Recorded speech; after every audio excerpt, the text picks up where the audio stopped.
हरे कृष्णा। आज हम बात करने वाले हैं सूर्यदेव भगवान की। सूर्यदेव भगवान का राशि गोचर आपके ठीक षष्ठम भाव पर होने जा रहा है, किंतु यहाँ पर सूर्यदेव भगवान नीच के हो जाएंगे।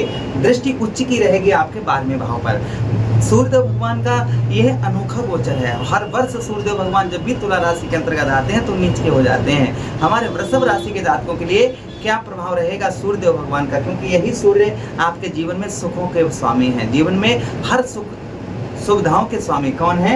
सूर्यदेव भगवान है। आपके ठीक चतुर्थेश बनते हैं, आपके चतुर्थ भाव के स्वामी सूर्यदेव भगवान बनते हैं। सूर्यदेव भगवान का प्रभाव क्या रहेगा, इसी बात की हम विस्तार पूर्वक अच्छी तरीके से इस प्रोग्राम में चर्चा करेंगे। नमस्कार, मैं ज्योतिष आचार्य शिवराज शास्त्री आप लोगों का हार्दिक स्वागत कर रहा हूँ। ये प्रोग्राम आपके लगन पर आधारित है, आपकी चंद्र राशि पर आधारित है। अगर अपनी कुंडली का परामर्श विश्लेषण विस्तार पूर्वक अच्छी तरीके से अनलिमिटेड समय के साथ करवाना चाहते हैं तो हमारे दिए गए नंबर पर आप संपर्क करके अपनी कुंडली का परामर्श विश्लेषण विस्तार पूर्वक अच्छी तरीके से करवा सकते हैं। चलिए प्रोग्राम में आगे बढ़ते हैं, समझने का प्रयास करते हैं। सूर्य कौन है? जिस तरीके से हम भगवान श्री हरि को नारायण कहते हैं, उसी प्रकार से हम सूर्यदेव भगवान को सूर्य नारायण कहते हैं। इस संसार को प्रकाशमय करते हैं, हर जगह अपना प्रकाश डालते हैं। आपके जीवन पर आपके छठे भाव पर प्रकाश डालेंगे, लेकिन ये प्रकाश नीच का होगा। तो यहाँ पर कुछ अच्छे भी फल होंगे, कुछ सावधानी भी बरतनी होंगी आपको। हम हमेशा ही अच्छा ही बताने का आपको प्रयास करते हैं, जो सच होता है वही बताने का प्रयास करते हैं। जो ज्योतिष में जिस बारे में जिस भाव में सूर्य जाते हैं तो क्या क्या चीज़ लेकर आते हैं, जो ज्योतिष में लिखा होता है अपनी तरफ से नहीं, वही हम आपको बताने का प्रयास करते हैं। चलिए प्रोग्राम को प्रारंभ करते हैं, समझने का प्रयास करते हैं।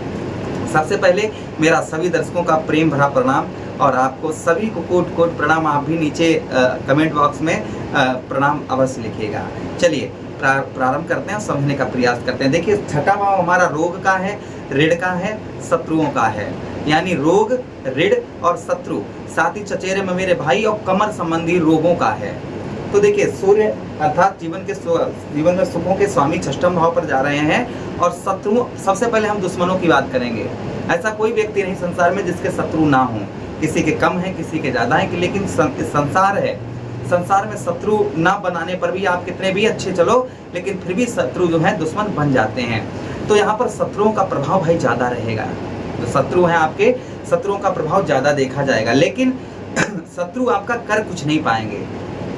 शत्रुओं का प्रभाव तो रहेगा, किंतु ये कहो कि शत्रु कुछ कर पाएं तो शत्रु आपका कर कुछ नहीं पाएंगे, ये आप ध्यान रखिएगा। फिलहाल में आप अपने बचाव थोड़ा रखिएगा। जहाँ लड़ाई झगड़ा या कुछ भी हो रहा है, लड़ाई झगड़े का माहौल जहाँ पर बना हुआ है, वहाँ पर आपको जाना उचित नहीं होगा। वहाँ पर आप बिल्कुल ना जाइएगा, और लड़ाई झगड़ा भी आप किसी प्रकार का किसी से ना करिए। अच्छा, यहाँ पर हमने आपको वही बताया है कि शत्रु चाहकर भी आपका बुरा करना चाहेंगे, लेकिन वो बुरा कर नहीं पाएंगे। प्रयत्न प्रयास इस समय बहुत ज़्यादा होंगे। शत्रु आपके हावी आप पर होंगे, लेकिन आपका बिगाड़ कुछ नहीं पाएंगे। थोड़ा आप भी सतर्क रहिएगा।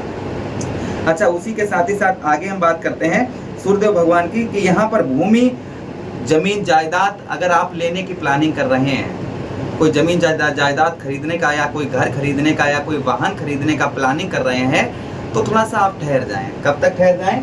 ठीक आप ठहर जाएं 16 नवंबर तक। 16 नवंबर के बाद आप जो है ये चीज़ें खरीद सकते हैं। अगर आप खरीदना चाहते हैं तो किसी दूसरे के नाम से खरीद लें तो अच्छा रहेगा। फिलहाल में अगर आप खरीदना ही चाहते हैं तो एक बार अपनी कुंडली का विश्लेषण, क्योंकि सूर्य क्या पता आपकी कुंडली में उच्च के हों तो इसका कोई भी अशुभ प्रभाव नहीं देखा जाएगा। अगर सम है यानी कि बराबर है तो भी कोई दिक्कत बड़ी। अगर आपकी कुंडली में सूर्य नीच के हैं तो आपको अवश्य कुंडली का विश्लेषण करवा लेना चाहिए। चलिए आगे बढ़ते हैं, आगे समझने का प्रयास करते हैं। कर्ज, क्योंकि छठा भाव हमारा कर्ज का स्थान होता है, तो यहाँ पर सूर्य भले ही नीच के हैं, लेकिन प्रभाव भाई कि राजा है। राजा नीच का कितना भी हो जाए अपनी प्रजा को देखता है ना। राजा कितना भी नीच के काम करने लगे, अपना कुछ भी करने लगे, लेकिन अपने जो उसके प्रेमी हैं, उसके भक्त हैं, या उसके जय जयकार करने वाले हैं, और आप हमेशा ही सूर्यदेव भगवान को नमस्कार करते हैं, तो आपको अशुभ प्रभाव क्यों डालेंगे? लेकिन फिर भी यहाँ पर थोड़ा सा आप सावधान रहिएगा तो अच्छा रहेगा। फिलहाल में कोई दिक्कत परेशानी वाली बात नहीं है। अच्छा, उसी के साथ ही साथ आगे हम बात करते हैं मित्रों। अच्छा, उसी के साथ ही साथ आगे हम बात करते हैं सूर्यदेव भगवान का प्रभाव आपके छठे भाव पर। यहाँ पर आप जमीन जायदाद थोड़ा सा सोच समझ कर खरीदें। अच्छा, उसी के साथ ही साथ में जो लोग बाहर हैं, घर से बाहर रहते हैं, उन लोगों को सूर्य का ये प्रभाव बड़ा ही उत्तम रहेगा, बड़ा ही अच्छा रहेगा। उनके लिए ये सूर्यदेव भगवान का गोचर बड़ा ही उत्तम देखा जाएगा। जो लोग विदेश में हैं या अपने घर से बाहर रहते, जैसे हम यूपी के रहने वाले हैं, हम अपने यूपी से अगर कहीं बाहर जा रहे हैं तो अच्छे लाभ देखने को मिलेंगे। फिलहाल में जहाँ पर रह रहे हैं वहाँ पर भी लाभ देखने को मिलेंगे, किंतु थोड़े से कम हो सकते हैं। अच्छा, उसी के साथ ही साथ आगे हम बात करते हैं सूर्यदेव भगवान की दृष्टि की, कि सूर्यदेव भगवान के पास दृष्टि भी है। कौन सी दृष्टि है?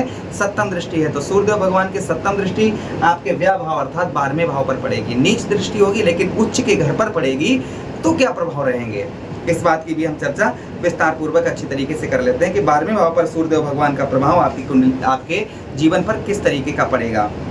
अच्छा, 12वें भाव पर सूर्यदेव भगवान का जो प्रभाव रहेगा, यहाँ पर आपके जो व्यय है, जैसे जो व्यर्थ का खर्च बहुत ज़्यादा हो रहा था, जैसे कोर्ट कचहरी, मुकदमा, थाना, हॉस्पिटल के चक्कर, ये चीज़ें हो रही थी, ये कम होती हुई नजर आएंगी।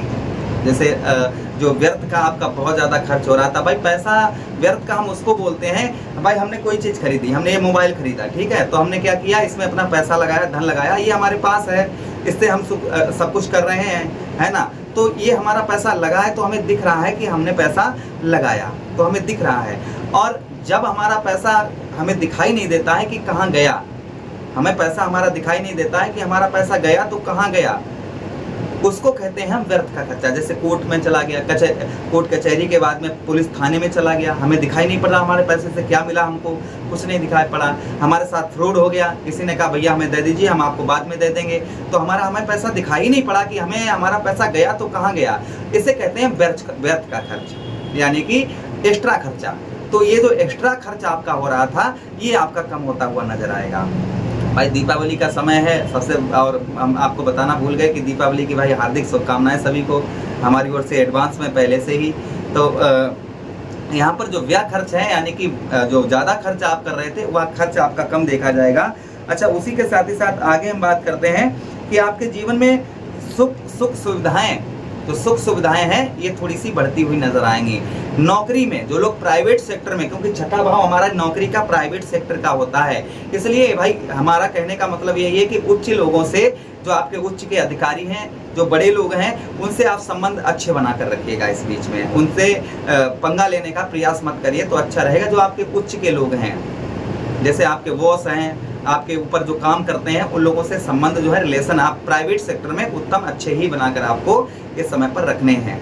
अच्छा, सूर्यदेव भगवान को उपाय की बात करें तो देखिए, नीच ग्रह का उपाय नहीं किया जाता है। तो सूर्य यहाँ पर नीच के हो रहे हैं, तो आप भगवान श्री हरि का ध्यान करें, भगवान कृष्ण की आराधना करें। ओम नमो भगवते वासुदेवाय, इस मंत्र का रविवार के दिन खूब पाठ करें, और सूर्यदेव भगवान को नमस्कार करते रहें और जल देते रहें रोजाना। तो सूर्यदेव भगवान का शुभ प्रभाव रहेगा। भाई जो राजा है, राजा अपनी प्रजा को कष्ट थोड़ी देगा। जब हम कुछ राजा से रिक्वेस्ट करेंगे, प्रार्थना करेंगे, विनती करेंगे, तो हमें वो कष्ट थोड़ी प्रदान करेगा, है ना। तो उम्मीद कर रहे हैं सूर्यदेव भगवान का प्रभाव आप पर उत्तम ही रहे, प्रभु से यही कामना करते हैं। आशा कर रहे हैं प्रोग्राम बहुत अच्छा लगा होगा। मिलते हैं किसी अन्य प्रोग्राम में। वीडियो को लाइक कर दें, चैनल को सब्सक्राइब कर दें, ये वीडियो अपने मित्र यारों के पास शेयर कर दें। हरे कृष्णा, राधे कृष्णा।